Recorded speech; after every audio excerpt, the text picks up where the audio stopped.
സുഹൃത്തുക്കളെ നമസ്കാരം. ഒരുപാട് വൈകുന്നേരമായി.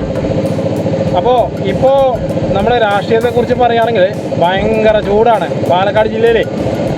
അപ്പോൾ ഇതിൽ പറയാനുള്ളത് ഓരോ ഫ്ലെക്സ് നമ്മുടെ നാട്ടിലൂടെയൊക്കെ ഇപ്പോൾ ഓരോ സ്ഥാനാർത്ഥികൾ മത്സരിക്കുന്ന ഒരു കാലഘട്ടം കൂടിയാണ്.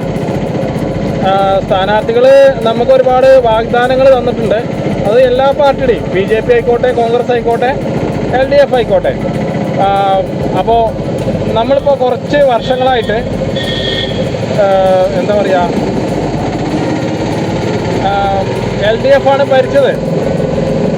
ഇപ്പോൾ LDF ഏകദേശം എല്ലാവരും പറയുന്നുണ്ട് LDFൻ്റെ ഭരണം മതിയായി, ഇനി മടുത്തു, പിണറായി വിജയൻ്റെ ഭരണം കൊള്ളില്ല, വളരെ മോശമാണ്. പ്രത്യേകിച്ച് ഏതൊരു ആളായാലും ഒരു എന്താ പറയുക, ഒരു തീർത്ഥാടന കേന്ദ്രം ഇപ്പോൾ എത്രയോ 21-22 മന്ത്രിമാർ കേരളത്തിലും ഭരിച്ചു മുഖ്യമന്ത്രിയായിട്ട്.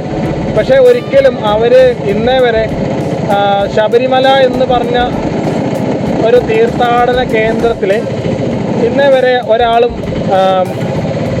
മോഷ്ടിക്കാനിറങ്ങിയിട്ടില്ല, അങ്ങനെ തന്നെ പറയാം. അപ്പോൾ അതിൻ്റെ ഒരു ഭരണ മികവ് കൊണ്ട് ഈ ജനങ്ങൾ ശരിക്കും വെറുത്തു എന്നാണ് പറയുന്നത്. നമുക്കിപ്പോൾ അവർ പിന്നെ കട്ടാലും കട്ടിലില്ലെങ്കിലും നമുക്കിപ്പോൾ ഒരു പ്രശ്നമില്ല. പക്ഷേ നമുക്ക് പ്രശ്നമില്ല എന്ന് പറയുമ്പോൾ നമുക്ക് അതിൻ്റെ ഒരു എന്താ പറയുക ഭംഗി, ഭരണ മികവിൻ്റെ ഭംഗി നമ്മുടെ മുഖത്തടിക്കും. അത് നമുക്ക് പിന്നെ കണ്ണാടി നോക്കാൻ കഴിയില്ല. കാരണം നമ്മളിപ്പോൾ പുറത്ത് പോയി കഴിഞ്ഞാൽ, നമ്മൾ കേരള സംസ്ഥാനത്തിൻ്റെ പുറത്ത് പോയാൽ നമ്മൾ മലയാളിയാണ്. നമ്മൾക്ക് എവിടെ സ്ഥലം? കേരള എന്ന് പറയുമ്പോൾ എന്താ ശബരിമല കൊള്ളയടിച്ച എന്താ ഊര് താനേ എന്ന് ചോദിക്കും. ഇനിയിപ്പോൾ തമിഴ്നാട്ടിൽ പോയാലും കർണാടകയിൽ പോയാലും എവിടെ പോയാലും കേരളത്തിൻ്റെ ഒരു മാർക്ക് വേറെ തന്നെയാണ്. അത് ഈ പിണറായി സർക്കാർ വന്നുകൊണ്ട് മാത്രമാണ്, അതിൽ വേറെ ഒരു വ്യത്യാസമല്ല. അങ്ങനെ നമ്മൾ ഇവരുടെ ഈ ഭരണം കൊണ്ട് ജനങ്ങൾ മടുത്ത് അവസാനം കോൺഗ്രസ്സിന് വോട്ട് ചെയ്തു. എല്ലാവരും കോൺഗ്രസ്സിന് വോട്ട് ചെയ്തപ്പോൾ ഭൂരിപക്ഷം മുസ്ലിം ലീഗ് ജയിച്ചു. പിന്നെ മുസ്ലിം ലീഗിൻ്റേതായിട്ടുള്ള കുറേ എന്താ പറയുക വീരവാദങ്ങളും മറ്റതും മറിച്ചതും വെല്ലുവിളികളും കയ്യും പെട്ടും കാലും പെട്ടും അങ്ങനെയുള്ള ഓരോ വർത്തമാനമൊക്കെ നമ്മൾ കേട്ടു. അവസാനം അങ്ങനെ എന്താ പറയുക, ശബരിമല കട്ട ആൾക്കാരെയും പിടിക്കാൻ കഴിഞ്ഞില്ല, ഒന്നും കഴിഞ്ഞില്ല. ഒക്കെ എന്താ പറയുക, ഒക്കെ ഞങ്ങൾ കണ്ടിട്ടില്ല, അത് മറ്റൊരാളാണ് എന്നൊക്കെ പറഞ്ഞിട്ട് നമ്മുടെ പിണറായി സർക്കാർ കൈയൊഴിഞ്ഞു.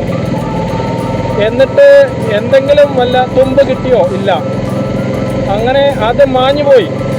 അങ്ങനെ അവസാനം എന്താ പറയുക, യുദ്ധം വന്നപ്പോൾ അത് പോയി. പിന്നെ അതിൻ്റെ ഇടയിൽ വേറെന്തൊക്കെയോ ഒരു ഐപിസ്റ്റീൻ ഫയല് എന്ന് പറഞ്ഞിട്ടുള്ളൊരു ഭണ്ഡാരം വന്നു. അത് ഈ യുദ്ധം കഴിഞ്ഞോടുകൂടി അതും പോയി. അങ്ങനെ ഇത് ഒക്കെ മാഞ്ഞു പോവാണ്. അവസാനം ഇപ്പോൾ നമുക്ക് എലക്ഷൻ വന്നു. എലക്ഷൻ വരുന്നതിന് മുന്നേ നമുക്ക് ചൂടാണ് വന്നത്. പാലക്കാട് ജില്ലേൻ്റെ കാര്യമാണ് പറഞ്ഞത്. ചൂട് വന്നപ്പോൾ ഈ എലക്ഷൻ ചൂടത്ത് ഈ എലക്ഷൻ ചൂടായിട്ട് നടക്കുകയാണ്. ശരിക്കും ചൂടായും കൊണ്ടാണ് ഇവർ നടക്കുന്നത്. ഞങ്ങൾക്ക് ഭരണം വേണം, ഞങ്ങൾക്ക് അത് വേണം, ഇത് വേണം എന്ന് പറഞ്ഞിട്ട്. അപ്പോൾ ചില ആൾക്കാർ പറയുന്നുണ്ട്, കമൻറ്റിൽ നമുക്ക് കാണാം, ഈ വാർത്തകളിലും അതേപോലെ ഫേസ്ബുക്കിലും ഇൻസ്റ്റാഗ്രാമിലൊക്കെ നമുക്കിങ്ങനെ ഓരോ രീതിയിൽ കമൻറ്റുകൾ കാണാം. അപ്പോൾ കുറേ വർഷം ഉമ്മൻചാണ്ടി സർക്കാർ ഭരിച്ചു, അത് കഴിഞ്ഞിട്ട് ഉമ്മൻചാണ്ടി സർക്കാരിനെ മടുത്തിട്ട്, അതായത് മടുക്കുക എന്ന് പറഞ്ഞു കഴിഞ്ഞാൽ അത്രയും നല്ലൊരു കാലമായിരുന്നു ഉമ്മൻചാണ്ടി സർക്കാരിൻ്റെ, EK നായനാറിൻ്റെ, അങ്ങനെ കുറേ ആൾക്കാരുണ്ടായിരുന്നു. അവരൊക്കെ നല്ല സമാധാനത്തോടു കൂടി നമ്മൾ വീട്ടിലിറങ്ങിയിരുന്നൊരു കാലം കൂടി ഉണ്ടായിരുന്നു ഈ സർക്കാരുകൾ ഭരിക്കുമ്പോൾ. അപ്പം ഇനി മലയാളിക്ക് സമാധാനം വേണ്ട എന്ന് പറഞ്ഞിട്ട് 10 വർഷത്തെ ഭരണം നമ്മൾ LDFന് കൊടുത്തു. LDF എന്ത് ചെയ്തു? ഞാൻ ആദ്യം പറഞ്ഞ പോലെ, നമ്മൾ ആദ്യം കണ്ട പോലെ ഒക്കെ തൂത്തുവാരി. ഇപ്പോൾ തിരുവനന്തപുരത്തെ ഒരു കാവടിയാർ എന്ന് പറഞ്ഞൊരു കൊട്ടാരത്തിലെ സ്വർണ്ണമോ അതും ഇതൊന്നും കാണാനില്ല, അത്രേ ഒക്കെ കട്ടുക്ക് തന്നെയാണ്. ഇനിയിപ്പോൾ വേറെ എന്തൊക്കെ ഉണ്ടാവുമെന്നൊന്നും പറയാൻ പറ്റില്ല. ഇതൊക്കെ ഇനി ശരിക്കും പറയുകയാണെങ്കിൽ LDF തോൽക്കണം, അപ്പോഴാണ് മുഴുവൻ കള്ളത്തരങ്ങളും വരിക. എന്നിട്ട് ഇവർ ജയിലിൽ പോയിട്ട് എന്തുട്ട് കാര്യം? ഒരു കാര്യമില്ല. കട്ട മുതൽ പോയില്ലേ.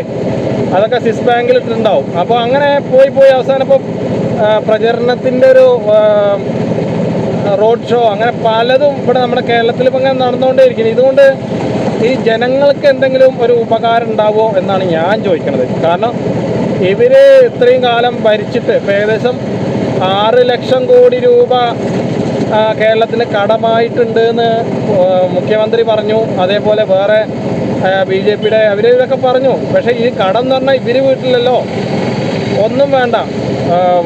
ബാക്കിയുള്ള അയ്യപ്പ സംഗമത്തിൻ്റെ കാര്യമൊക്കെ പോട്ടെ. മോഹൻലാലും പിണറായി വിജയനും കൂടി ഒരു ഇൻ്റർവ്യൂ നടത്തിയിരുന്നു. ഒരു അഭിമുഖത്തിൽ 11 ലക്ഷം രൂപ എത്ര ചിലവായിട്ടുള്ളത്, എന്താണ് ഇപ്പോൾ ഉണ്ടായെന്ന് തന്നെ നമുക്കൊരു പിടിയും കിട്ടുന്നില്ല. അപ്പോൾ ഒന്ന് ആലോചിച്ച് നോക്കണം. ഇവർ പൈസ കക്കാനായിട്ട്. പിന്നെ അത് മാത്രമല്ല, കഴിഞ്ഞ 2-3 ദിവസം മുന്നേ മുഖ്യമന്ത്രി ഒരു വേദിയിൽ വെച്ചിട്ട് കേരളത്തിൻ്റെ ആവശ്യം വളരെ കൂടുതലാണ്, അപ്പോൾ നമുക്ക് പണമാണ് ഏറ്റവും വലുത്, പണത്തിൻ്റെ കുറവ് നല്ലോണ്ട് എന്നൊക്കെ പറഞ്ഞു ഇവർ. അപ്പോൾ അതിൽ ഏതോ ഒരു പൊട്ടൻ, ഏതോ ഒരു അടിമ ഒരു ചോദ്യം ഉണ്ട് പറഞ്ഞപ്പോൾ അത് വീട്ടിൽ പോയി ചോദിച്ചാൽ മതി പറഞ്ഞു. ശരി തന്നെയാണത്. അവിടെ അത്രയും വലിയ പൈസയുടെ കാര്യം പറഞ്ഞ് ആൾക്കാരെ വിശ്വസിപ്പിക്കാൻ നോക്കുമ്പോൾ അവൻ്റെ ഒരു ഒലക്കയിലെ ചോദ്യം. അപ്പോൾ ഇതാണ് നമ്മുടെ സർക്കാരിൻ്റെ അവസ്ഥ. ഈ സർക്കാർ ഇനി എങ്ങനെ, ഈ സർക്കാരിനെ നമ്മൾ എങ്ങനെ ജയിപ്പിക്കും? ഞാനിനി ഒരു കാര്യം പറയാം. കോൺഗ്രസിന് ഇപ്രാവശ്യം ജയിപ്പിക്കണ്ട, നിങ്ങൾ BJPക്ക് വോട്ട് ചെയ്യും. കാരണം ഇപ്പോൾ നമ്മുടെ മതേതര കേരളമാണല്ലോ. അവിടെ പല മതേതര കേരളത്തിൽ പലതും നമ്മളിപ്പോൾ കണ്ടുകൊണ്ടേ ഇരിക്കുന്നുണ്ട്.